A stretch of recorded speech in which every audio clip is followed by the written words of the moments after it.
Good morning and welcome to the 100th episode of the Business Standard Morning Show. Huge response from viewers has been a motivating factor for us all throughout this journey, as we have strived to bring you the latest, most relevant, and in depth news analysis every morning from Monday to Friday. And as we move forward, we promise to continue bringing the best from the world of business and beyond.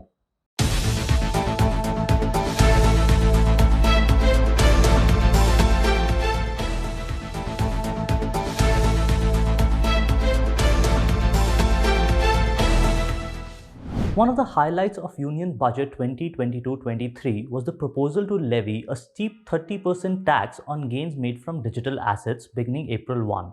The budget also proposed a 1% TDS on payments towards virtual currencies beyond Rs 10,000 in a year. This report explains the new tax proposals and the impact it will have on crypto investors in India.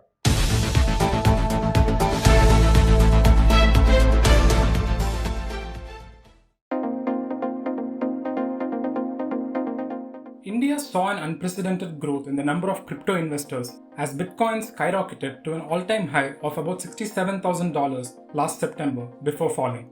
On February 1st, the Union Budget introduced a special provision to tax profits from cryptocurrency investing, removing any ambiguity on how such gains must be treated. The government for the first time defined virtual digital assets, which includes cryptocurrencies and non-fungible tokens or NFTs. The broad definition of virtual digital asset could also mean more than just cryptocurrencies and NFTs. From April 1st, a flat 30% tax will be applicable on profits from the transfer of crypto assets, irrespective of the holding period. At that tax rate, crypto gains are treated the same way winnings from gambling, lottery, or horse trading are treated. Not just this, to track the money trail, a 1% TDS on payments made for transferring digital assets will be levied above a specified monetary threshold from July 1st. Importantly, losses cannot be set off against any other income. Tax expert Nishant Shah explained how the provisions work. What the provision says is that when there is a transfer of this virtual digital asset and the amount which is earned, the profit will be taxable to 30%. But here she has said that there will be no expenses allowed to be deducted, and therefore whatever is the cost of the virtual asset of acquisition of that will only be allowed to be reduced to arrive at the profit which is generated. So it is said that when somebody procures a virtual digital asset, whoever pays the money, that person will have to deduct 1% as the withholding tax or the tax deductible at source while paying the amounts. Again, there are certain conditions they've put that if the total quantum is above 50,000 in a year, only then the TDS will apply, or per transaction it's more than 10,000, only then the TDS. So they should have brought out specific provisions to regulate these exchanges. The exchange is only an intermediary between the buyer and the seller. So the exchange may undertake the TDS, but on behalf of the buyer. But suppose if there is the same individual or the same assessee who's carrying out multiple transactions, the exchange may accumulate all of the transactions carried out during the day and then carry out a 1% withholding or the TDS from the whole bunch of transactions. One thing is clear, the fact that they have brought out these provisions in a way does away with this concept that whether trading in cryptocurrency itself is illegal. Experts say that losses arising from crypto trading can be set off against crypto gains in the same financial year. While crypto trading is not illegal, the government has made it clear that it does not want to encourage it either. Sitharaman has even said the government taxing income from digital assets does not grant them legitimacy. At least not yet, as the government is working on a separate legislation for regulation. Nonetheless, cryptocurrencies have emerged as an asset class that many are including in their overall portfolios. For example, investment platform Mudrex offers investors theme-based crypto baskets that can minimize risk. It is attracting long-term investors by simplifying crypto investment. Mudrex founder Edul Patel told Business Standard how Indians are embracing crypto as an investment product. When crypto first started, like any other asset class, it started with traders.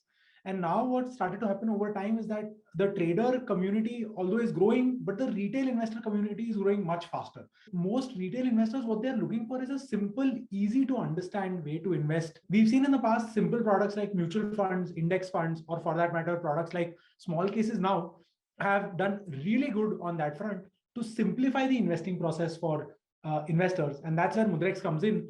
The benefit of crypto is that at a micro level, like on a day-to-day, week-to-week, and so on and so forth, month-to-month level, they have diverged or have started to become very, very uncorrelated. The micro level uncorrelation is actually what helps you create diversified gains. Let's say stocks might fall, but Bitcoin won't, or Bitcoin might fall, but DeFi products won't. Crypto is still a riskier asset class, and diversification does not mean you put in 40% of your net worth in crypto. Diversification means that you then adjust it to maybe 5 to 8% based on the risk profile that you have. What we are saying is that what you need to do is you need to invest systematically, invest for the long run, and invest in world recognized and time tested methods, which are diversifying in baskets, doing regular SIP style investments, and growing that wealth in the longer run. There is a very, very strong undercurrent amongst everyone who want to participate, but they are waiting for clarity around two fronts. One is taxation, and the other is classification of the asset class on a regulatory perspective.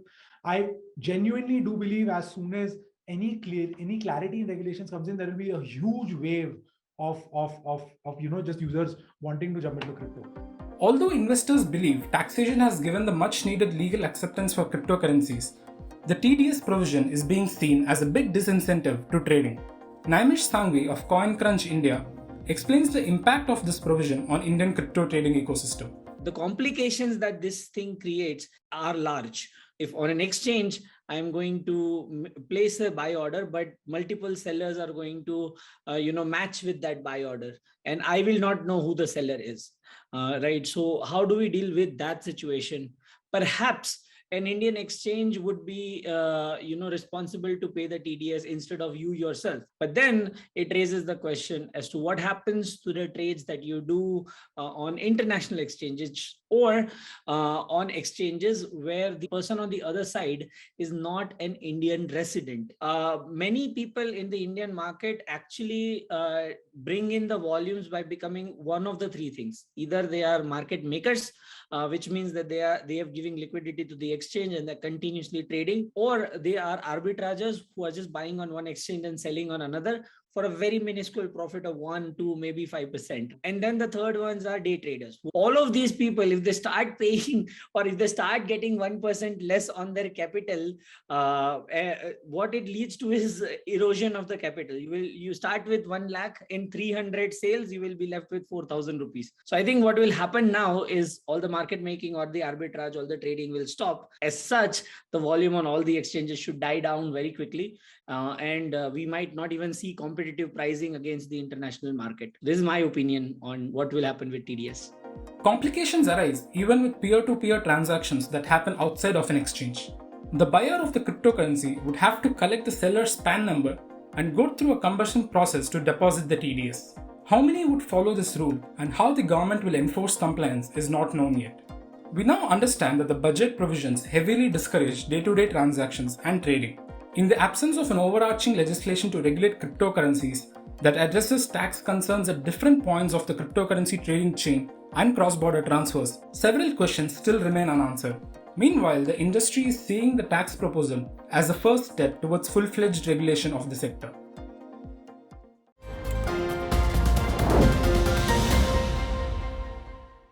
Notwithstanding the prickly ties with China, the government gave a modest 4.43% hike to its defense budget this year, taking it to 5.25 trillion rupees.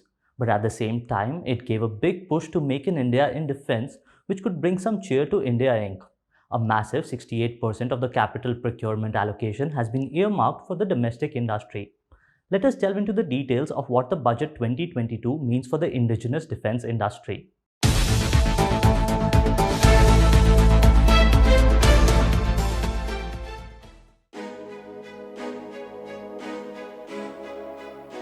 The allocation for defense in the union budget is 4.43% higher than the revised estimates of last year and 9.8% higher than the budget estimates of last year.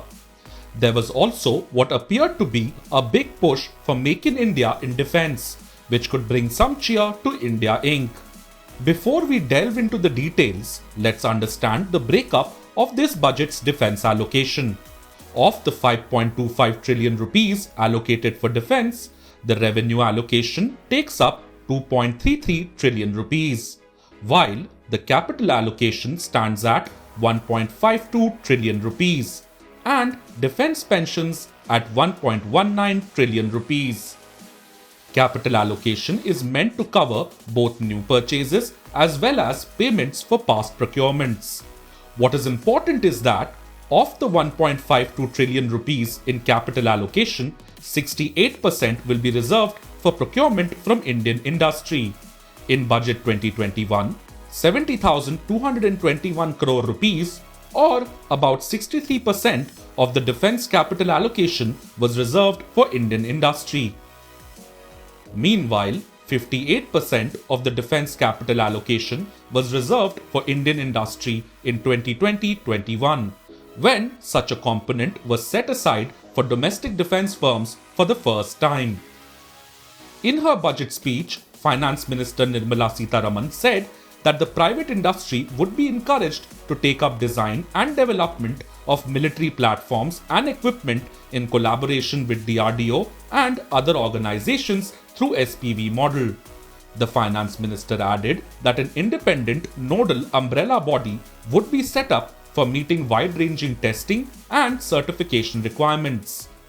The Finance Minister also said that a quarter of the research and development budget of the Ministry of Defence will be set aside for private players, including startups and academia. On the face of it, such steps will definitely lead to the country's armed forces sourcing a greater share of their arms and equipment from the domestic industry. But will these items truly be of indigenous origin? Will they be designed and developed by the domestic industry? Or, as has happened often, will they be products designed by foreign original equipment manufacturers that Indian firms simply produce under a license? Well, first of all, it has to be acknowledged that making a reservation for Indian industry is in itself a good thing, in the sense of that a certain quota is earmarked. And we can talk about whether that quota is implementable and how it's implementable. But it's good that a quota has been earmarked for Indian industry.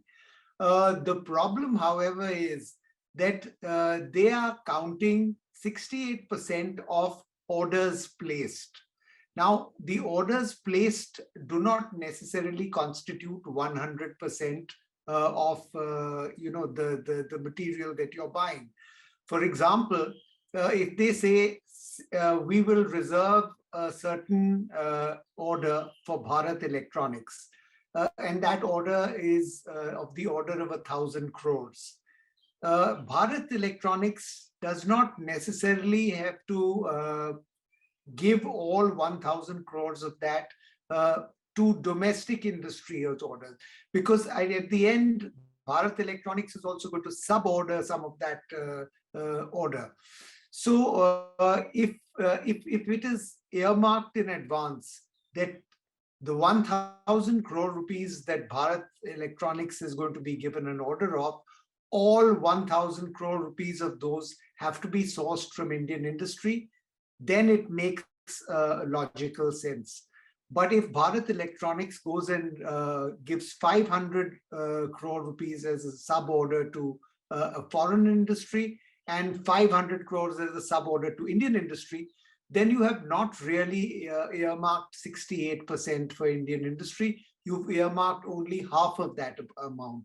So, they will have to find a way of monitoring and checking that the order that they are placing on Indian industry is further sub-placed on Indian industry and not on foreign industry. And if some of it is placed on foreign industry, then that has to be adjusted in the order terms to cater for the foreign component. The budget initiative in Ministry of Defense, where the capital acquisition was bifurcated into buying from Indian entities in rupees and foreigners, started about 3 years back. This was a demand of the Indian industry, and I have supported it vociferously. However, in the current scenario, it has become a little bit of a window dressing. The reason for that is simple, that that DPSUs as well as a lot of Indian defense manufacturers do license production. And in a way, this item comes under foreign exchange getting hidden under the Indian companies importing it on the behalf of Government of India. So if this initiative has to become robust, then we must, not at the budget level, but at the MOD level, very clearly articulate and bring out a matrix where we say how much we imported, how much we procured under this item, how much of that was foreign exchange paid items, and how much was real value addition by Indian industry. If we have that matrix, then and progressively track it, we would see a much better, much more meaningful result. Having said that, even with this little bit of tokenism, let's remember that when BrahMos production in India started, it was in a way tokenism, and in 10 years' time, we are exporting that item where R&D was done together with the Russians. That's the critical piece, that you have to do R&D, or better word would be D&D, design and development for an engineering in the country. Hopefully, the government will take cognizance of these issues and accordingly adjust its strategy and policies for the domestic defense industry. Time alone will tell whether India will succeed in setting up an independent and self-reliant military-industrial complex that can meet the ever-growing and changing vital needs of its armed forces.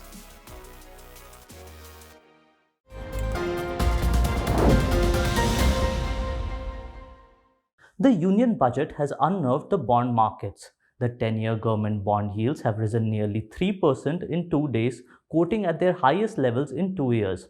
Our next report explores key reasons behind the sharp upswing in yields and what it means for equity investors.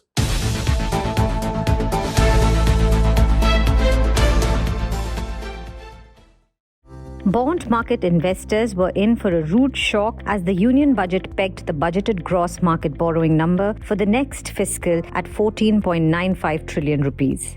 Net borrowing, meanwhile, will be 11.19 trillion rupees in 2022-23 as against 7.76 trillion rupees in this fiscal. This higher than expected government borrowing pushed yields on 10-year government bond to nearly 6.9 yesterday, rising to their highest level in nearly 2 years. The yields had risen over 2% on Tuesday and 0.5% yesterday. Even though bond dealers pointed out that the budget documents may not have accounted for the switch with the Reserve Bank of India done on the eve of the budget, which should lower the gross and net borrowing for the next fiscal by at least 63,648 crore rupees. Still, the numbers are much higher than the market expectations that ranged from 10 trillion rupees to 13 trillion rupees. Let us go to Joydeep Sen, an independent debt market analyst, to know if there's more to the yield spike than the government's borrowing plan. So one is the extent of fiscal deficit and the extent of borrowing from the market. So what it means is, the higher the fiscal deficit and higher the extent of government borrowing from the market, it means that much more fresh supply of bonds in the market. So interest rates tend to move up. Now what has happened this time is the extent of deficit and the extent of market borrowing given in the budget is much higher than market expectations. In fact, even significantly higher than the highest of expectations. Just to give you a number, it is 14.95 lakh crore or 14.95 trillion. But the market was looking at something like 12.5 to 13 trillion rupees. So that is the thing. So much of higher supply has unnerved the market. That is one. And the other is there are talks going on about inclusion of India in global bond indices. That would be a positive because as and when that happens, global money will flow into India. Now, even though that is a time-consuming process, what was expected is two things. One is this time in the budget, the FM will at least talk about bond index inclusion, at least give some ray of hope. And secondly, some tax concessions for FPIs, because that is one of the things they have requested. And there is something called Euroclear and listing of Indian G-Secs on the Euroclear system. And for that, preferably, there is no tax on FPI investments in G-Secs in India. So people thought, the market thought that the government will announce that no tax for FDIs for debt investments in India, which has not come by. In fact, in the press conference, they even say that they are not doing it right now. So these two things, too much of excess borrowing from the market and no ray of hope given about bond index inclusion. Markets were expecting some policy statement on inclusion of India's sovereign bonds in global bond indices. A green flag to the move could have led to an inflow of roughly around $20 to $40 billion per year, according to analyst estimates, and would have provided the much-needed demand support for G securities. What's also worrying investors is that the high borrowing number will also put the RBI's actions in spotlight as it juggles between role of a monetary authority and banker to the government. The bond yields have pushed up sharply already in response to RBI's liquidity withdrawal. And now, as no new avenue for foreign investors were announced in the budget, the yields could zoom further. UBS Securities, for instance, sees the 10-year bond yield at 7.5%, which will be negative for valuations of stock. Those at HSBC, meanwhile, are mildly bearish on Indian government securities amid forecasts of higher yields. In a post-budget report, the brokerage said, "In our view, it will be difficult for the market to absorb such massive supply in the absence of support from the RBI and at a time when banks may not have as much appetite for holding government bonds given normalizing liquidity conditions and the improving economy. Therefore, we raise our forecast for 10-year G-Sec yields to 7.5% by Q2 CY22 and 7.8% by the end of Q4 CY 2022. From equities perspective, analysts are divided on the impact of such sharp yield movement on them. According to UBS, the feed-through of fiscal math into bond yields could be negative for equity valuations, which remain expensive despite recent sell-off. But Joydeep Sen believes, since Indian equities never had a pronounced relationship with bonds, the impact may be limited. The correlation between equity and bond markets, it is not so pronounced in India because there are distinct factors driving the Indian equity and bond markets. This time it so happened the budget is positive, budget is growth oriented, equity markets have reacted positively. But global listing is important in the sense globally, as and when the US, Fed and other central banks all over the world, they increase rates, they reduce their surplus liquidity. So that will impact the global equity market. And if that happens, that will impact the Indian equity market as well. Against this backdrop, bond yield movements will be a key trigger for markets today. That apart, weekly F&O expiry, December quarter results, services PMI data, and global cues will be the other indicators.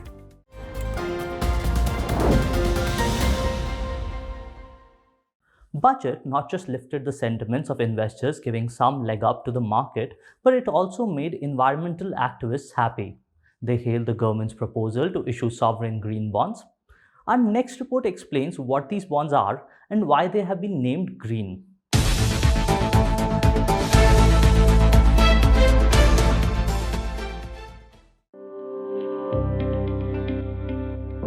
Three months ago, Prime Minister Narendra Modi had sprung a surprise at the climate change conference in Glasgow, Scotland, by announcing that India will achieve net zero carbon emissions by 2070. Since then, the government has taken a series of steps in that direction. Another such step was announced in the Union Budget tabled Tuesday by Finance Minister Nirmala Sitharaman. She said that as part of the government's overall market borrowings in 2022-23, sovereign green bonds will be issued for mobilizing resources for green infrastructure. The proceeds from these bonds will be deployed in public sector projects which help in reducing the carbon intensity of the economy. The government has unveiled a record borrowing of Rs 14.95 trillion in FY23. The budget included several measures on climate action, such as the battery swapping policy and the additional allocation of Rs 19,500 crore under the PLI scheme for manufacturing high-efficiency solar modules. The government is introducing a new bill that aims to provide a regulatory framework for carbon trading in India and encourage penetration of renewables in energy mix. Gagan Sidhu, director of the CEEW Center for Energy Finance, has said the budget proposal to issue sovereign green bonds signals the country's seriousness in pursuing climate action. Green bonds are issued by companies, countries, and multilateral organizations to exclusively fund projects that have positive environmental or climate benefits and provide investors with fixed income payments. The projects can include renewable energy, clean transportation, and green buildings, among others. Proceeds from these bonds are earmarked for green projects. This is unlike standard bonds, the proceeds of which can be utilized for various purposes at the discretion of the issuer. Green bond issuers are also required to provide details regarding the project they intend to finance, as well as its expected climate and environmental impacts. These bonds can be marketed towards environmental, social and governance or ESG-focused funds. The green bond market has seen cumulative issuance worth more than $1 trillion since market inception in 2007. By the end of 2020, 24 national governments had issued sovereign green, social and sustainability bonds totaling a cumulative $111 billion, according to the London-based Climate Bonds Initiative. A survey by the non-profit organization outlined multiple benefits to sovereign green issuance, which included interest saving costs and a reputational boost.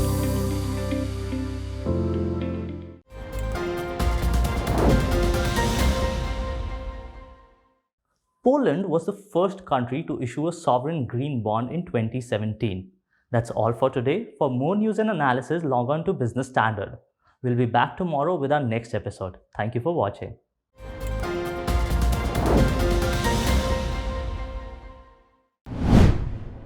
If you liked this video, share it and subscribe to Business Standard. For more news, views and insights, log on to www.business-standard.com. Do also follow us on YouTube, Twitter, Facebook, Instagram, Telegram and LinkedIn.